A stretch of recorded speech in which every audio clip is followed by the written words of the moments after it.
I didn't meet him in a cafe. I met him on the worst night of my life. The night my marriage officially ended, not on paper, but in my heart. It was raining, the kind of rain that feels personal, like the sky knows exactly how broken you are. I was sitting in my car, hands shaking on the steering wheel, unable to drive, unable to cry anymore. My phone was dead. My mind was louder than the storm. That's when someone knocked on my window. I almost screamed. He was tall, soaked, holding an umbrella that was clearly losing the battle. His voice was calm when he spoke. "Your headlights are on. You'll drain the battery." That was it. That was the sentence that changed everything. I rolled the window down just enough to hear him better. I didn't thank him. I didn't smile. I just stared at him like people do when they don't trust kindness anymore. He didn't push. He didn't ask questions. "I live 2 blocks from here," he said.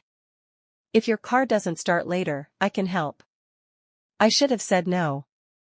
Instead, I said nothing. He nodded, as if silence was a full answer, and walked away. I watched him disappear into the rain and felt something unfamiliar tighten in my chest. Not hope, recognition. I didn't see him again for 3 weeks. We met again at the same place. Same parking lot. Different night. No rain this time.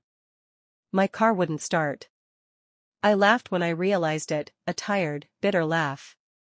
Of course. Life had jokes like that. And then I saw him. Same man. Same calm walk. Same face I hadn't stopped thinking about, even though I told myself I had imagined the connection. He smiled this time. "Looks like you needed help after all." His name was Daniel. We didn't flirt. We didn't exchange dramatic looks. We talked about stupid things, broken cars, bad coffee, how people pretend they're okay when they're not. He didn't ask about my marriage. I didn't ask about his life. That's how it started, safely. But safety can be dangerous when you're lonely. Soon, we were meeting by accident. Soon, conversations lasted longer than planned. Soon, I was telling him things I hadn't said out loud in years. And one night, while I was talking, I realized something terrifying. He wasn't trying to fix me. He was just listening. That was the moment I knew I was in trouble. I never touched him. That's the part people don't understand. There were no kisses. No late-night confessions. No cheating. But love doesn't always need permission to exist. I loved the way he paused before answering, like he respected words. I loved how he remembered small details, my favorite tea, the song I skipped every time, the way I hated being asked, "Are you okay?" He never crossed a line. Neither did I. And yet, every goodbye felt heavier than the last. One night, I asked him something I had been avoiding. "Why are you always alone?" He didn't answer right away. "My wife died," he said finally. 3 years ago. The world went quiet. "I come here because this was our place," he added. "She liked watching the city lights." That's when I understood. We weren't falling in love. We were surviving together. And somehow, that made it deeper than anything I had known. The night I decided to tell him how I felt, he didn't show up. I waited. Then I worried. Then I panicked. The next morning, I went to his apartment. The door was open.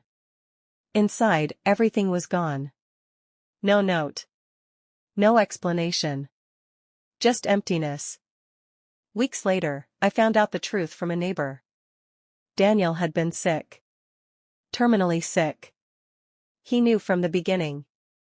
He didn't want love. He wanted peace. And I had given it to him without even knowing.